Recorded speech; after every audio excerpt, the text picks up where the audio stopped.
नमस्कार विद्यार्थी मित्रांनो. फायनली ऍडव्हर्टिजमेंट एमपीएससी ची ग्रुप सी ची आताच आलेली आहे. या जाहिरातीनुसार काही गोष्टी ज्या आहेत त्या समोर आलेल्या आहेत. काही चांगल्या आहेत, काही एमपीएससी चे धक्के आहेत. या सगळ्या गोष्टी मित्रांनो आपण पचवून घेऊया आणि अभ्यासाला लागूया. याचसाठी आजच्या व्हिडिओमध्ये जाहिरातीत नेमकं काय काय आहे, किती वॅकन्सीज आहे, पात्रता नेमकी काय असणार आहे, पद कोणती कोणती आहेत आणि कशा पद्धतीचे एक्झामचे पॅटर्न असणार आहेत, या सगळ्या गोष्टी इत्थंभूत माहिती आज आपण समजून घेऊया. सगळ्यात पहिल्यांदा एमपीएससी ग्रुप सी कंबाईन साठीची जी वॅकन्सी आहे 2619 पदांसाठीची वॅकन्सीज यामध्ये आहे. ही पूर्व परीक्षा कॉमन असणार आहे सर्वांसाठी आणि मेन्स मध्ये काही पोस्ट आहेत त्यांच्यासाठी कॉमन आणि काही वेगळ्या. नेमकं कशा पद्धतीने एक एक करून आता समजून घेऊया. नेमकं झालं काय, काही बदल याच्यामध्ये आहे. सगळ्यात मोठा बदल म्हणजे परीक्षा ऑनलाईन आहे. नेमकं काय बदल आहे समजून घेऊ चला. सगळ्यात पहिली गोष्ट, पद आहेत 2619. पूर्व परीक्षा दिनांक जी आहे ती साधारण जी आहे तर आपल्याला 27 सप्टेंबर 2026 आहे. त्यामुळं उर्वरित आपल्याला 3 महिने याच्यासाठी मिळतात.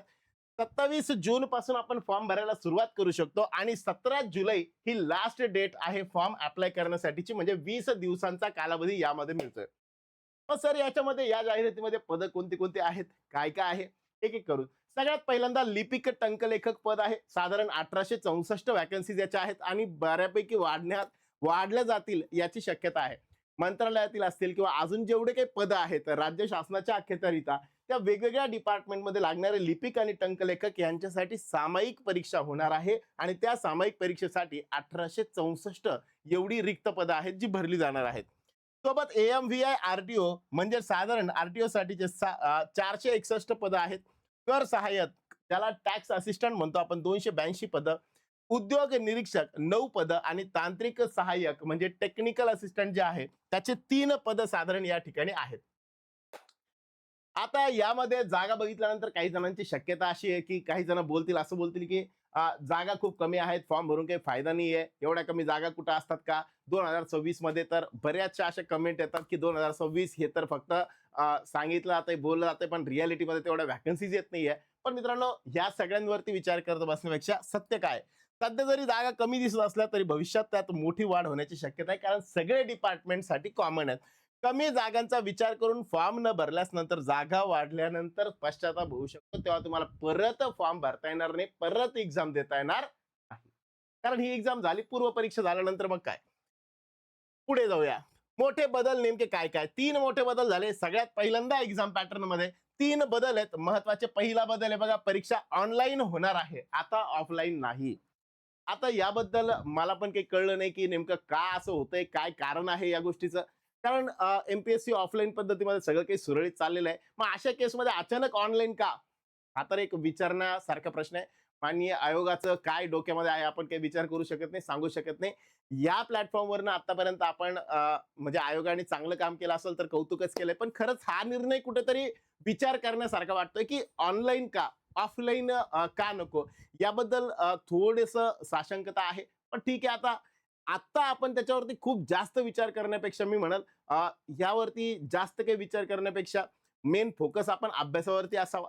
पण तरी पण कुठेतरी मनामध्ये ते येतं. तुम्हालाही वाटत असेल की याच्याबद्दल रोष असेल, तुम्हाला जर काही वाटत असेल तर कमेंट बॉक्समध्ये नक्की कळवा की ही परीक्षा ऑफलाईन पद्धतीनेच व्हावी की ऑनलाईन व्हावी. याबद्दल तुम्ही नक्कीच त्यावरती सांगू शकता.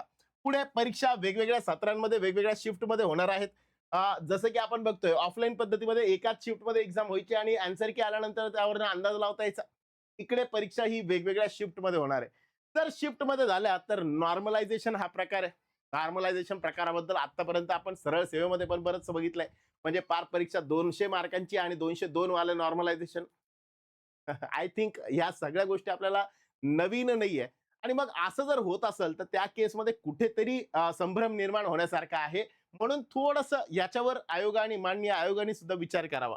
पुढे हे झाले 3 बदल परीक्षा पॅटर्नच्या बाबतीत. मी म्हणेल 2 महत्वाचे बदल डॉक्युमेंट्सच्या बाबतीत झालेले आहेत आणि ते विशेष करून काय आहेत. ईडब्ल्यूएस प्रमाणपत्र जर आपण बघितलं, साधारण 27 सप्टेंबर 2026 पूर्वीचे, म्हणजे जी आपली एक्झाम होणार आहे पूर्व परीक्षा, त्याच्या अगोदरचं तुमच्याकडे ईडब्ल्यूएस व्हॅलिड असणं गरजेचं आहे. 2026-27 या वर्षाचे आर्थिक वर्षाचे असलं पाहिजे. एनसीएल प्रमाणपत्र सुद्धा त्याच डेटच्या अगोदरचं असणं आवश्यक आहे. नॉन क्रीमी म्हणतो आपण त्याला, ते सुद्धा आपल्याला 27 तारखेपर्यंतचा वेळ त्याच्या अगोदरचं असलं पाहिजे. ठीक आहे. यानंतर सीबीटी एक्झाम असणार आहे, कम्प्युटर बेस्ड टेस्ट असणार आहे आणि नॉर्मलायझेशन कशी काम करेल, नेमकं कसं काम करतं बघा. आता मल्टिपल शिफ्ट जेव्हा होतात, विद्यार्थी संख्या जास्त असल्याने परीक्षा अनेक शिफ्ट मध्ये होतात. प्रत्येकाला पेपर जो आहे तो वेगवेगळा मिळतो. काठिण्य पातळी, डिफिकल्टी व्हेरियन्स, हा एक व्हेरियन्स कन्सिडर केला जातो. शिफ्टचे पेपर, काही शिफ्टचे पेपर सोपे असतात तर काही शिफ्टचे पेपर कठीण असू शकतात. आणि म्हणून काय केलं जातं, तिसरं समानीकरण. आयोगाच्या सूत्रानुसार सर्व पेपर्सची काठिण्य पातळी समान करून अंतिम आणि न्याय्य गुण हे निश्चित केले जातील. ठीक आहे. तर ह्या पद्धतीने नॉर्मलायझेशन हे या ठिकाणी होणार आहे. म्हणून यामध्ये एक थोडस इथे एक वाटतं की नॉर्मलायझेशन जर प्रॉपर झालं तर मग हरकत नाहीये सीबीटी घ्यायला सुद्धा. ठीक आहे. पुढे मग आता नेमकं कोणत्या पदासाठी कोणत्या कोणत्या वॅकन्सीज आहेत आणि त्या पदांसाठी नेमकं काय इलिजिबिलिटी क्रायटेरिया आहे. सगळ्यात पहिल्यांदा लिपिक, कर सहाय्यक, तांत्रिक सहाय्यक, उद्योग निरीक्षक आणि AMVI RTO मधलं असं टोटल जर विचार केला तर साधारण 5 वेगवेगळे पद आहेत. या पदांसाठी जर मी म्हटलं तर तुम्ही एनी ग्रॅज्युएट असाल, कोणत्याही शाखेचा पदवीधर असाल तर अशा केसमध्ये लिपिक, कर सहाय्यक किंवा तांत्रिक सहाय्यक या 3 पदांसाठी आपण अप्लाय करू शकतो. विज्ञान पदवी किंवा ह्यात बाकीच्या गोष्टी याच्यासाठी नाही लागणार. कर सहाय्यकसाठी तुम्ही अप्लाय करू शकता. जर तुम्हाला उद्योग निरीक्षक म्हणून जायचंय तर त्यासाठी विज्ञान पदवी म्हणजे सायन्स मधली डिग्री पाहिजे किंवा इंजिनिअरिंगची पदवी किंवा डिप्लोमा किंवा डिग्री चालेल, फक्त सिव्हिल सोडून. ठीक आहे. तर ते लोक उद्योग निरीक्षण जे आहे त्याला अप्लाय करू शकता. आणि AMVI RTO जे आहे त्याच्यासाठी 10वी-12वी प्लस प्लस 3 वर्ष ऑटो किंवा मेकॅनिकल डिप्लोमा किंवा पदवी ही असणं कंपल्सरी आहे AMVI RTO साठी. ही एक मोठी संधी आहे मित्रांनो. 461 प्लस जागा म्हणजे खूप चांगली संधी आहे. तर अशा केसमध्ये जे जे लोक मेकॅनिकल इंजिनिअरिंग असेल किंवा बाकीचे डिप्लोमा केलेले असतील अशा लोकांसाठी एक चांगली संधी या ठिकाणी आपण म्हणू शकतो. टायपिंग जे आहे त्यासाठी कर सहाय्यक मराठी 30 आणि इंग्रजी 40 दोन्ही आवश्यक आहे कर सहाय्यकसाठी. सोबत मुख्य परीक्षा फॉर्मच्या अंतिम तारखेपर्यंत प्रमाणपत्र सादर करणं गरजेचे आहे. लिपिकसाठी मराठी 30 किंवा इंग्रजी 40 कोणतीही एक चालेल. आणि यामध्ये अजून काही गोष्टी आहेत की जिथं यांना सूट मिळते, ज्यांना ज्यांना टंकलेखक टायपिस्ट साठी जे आहे साधारण त्यांना प्रमाणपत्र दाखल करण्याची गरज नाही आहे. अशा पण काही गोष्टी आहेत त्या पुढे अजून बघूयात. शारीरिक पात्रता फक्त AMVI साठी असणार आहे. पुरुषांची उंची 163 सेंटीमीटर, छाती 79 सेंटीमीटर आणि +5 फुगवून म्हणजे 84 असली पाहिजे सेंटीमीटर फुगवल्यानंतर. महिला 155 सेंटीमीटर हाईट आणि वजन 45 मिनिमम असलं पाहिजे.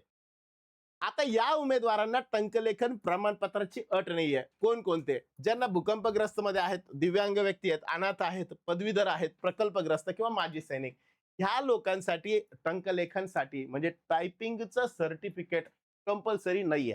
ठीक आहे.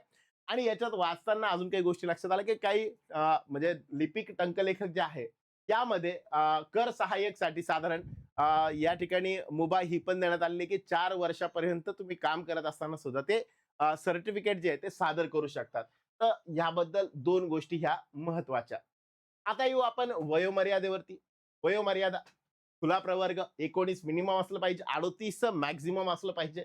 1 ऑक्टोबर पर्यंत हे जे काही वय आहे ते कन्सिडर केलं जाईल. साधारण राखीव वर्ग असेल, रिझर्व्ह असेल, SC ST अशा केसमध्ये किंवा OBC तर यांच्यासाठी 43 वर्ष. आणि जर दिव्यांग व्यक्ती असेल तर 45 वर्षांपर्यंत फॉर्म अप्लाय करू शकतो.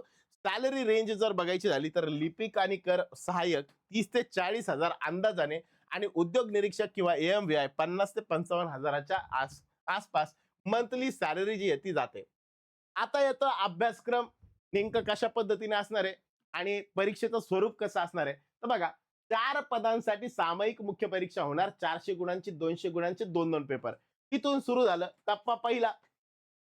पहिल्या टप्प्यामध्ये संयुक्त पूर्व परीक्षा होणार आहे. प्री सगळ्यांसाठी सेम असणार आहे. 100 प्रश्न 100 मार्क. सगळ्या 5 पदांसाठी एकच परीक्षा होणार. एकच परीक्षा होणार आहे. 27 सप्टेंबरला ही परीक्षा होणार आहे. एकच परीक्षा असणार आहे आणि त्याच्यामध्ये 100 साधारण क्वेश्चन असतील 100 मार्कांसाठी. दुसरं आता इथून पुढे आल्यानंतर इथून 2 टप्पे होतील. या 2 टप्प्यांमध्ये ही कॉमन टप्पा 2 असेल. यामध्ये 4 पदांसाठी सामायिक मुख्य परीक्षा असेल आणि फक्त AMVI जे आहे त्याच्यासाठी स्वतंत्र मुख्य परीक्षा होईल. म्हणजे पहिला जर मी म्हटलं समजा या 4 पदांसाठी 400 गुणांची म्हणजे 400 गुण असणारे 200 गुणांचे 2-2 पेपर जे आहे, ते याच्यामध्ये होतील. नेमकं स्वरूप काय असेल, कशा पद्धतीचं असेल, त्याबद्दल पुढचा व्हिडिओ डिटेलमध्ये येईल. फक्त AMVI साठी स्वतंत्र मुख्य परीक्षा असेल. 300 गुण, 300 गुणांसाठीचे 150 प्रश्न जे आहेत ते साधारण असतील, म्हणजे साधारण एका क्वेश्चनला 2 मार्क. ह्या पद्धतीने वेगळी त्याची एक्झाम जी आहे ती होईल. म्हणजे सामायिक सगळ्यांसाठी सेम परीक्षा, त्याच्यानंतर मुख्यसाठी मात्र 2 वेगवेगळ्या परीक्षा. 4 उरलेल्या पोस्टसाठी सेम परीक्षा असेल. ठीक आहे. आता येतो महत्त्वाच्या सूचना. काही करू नका.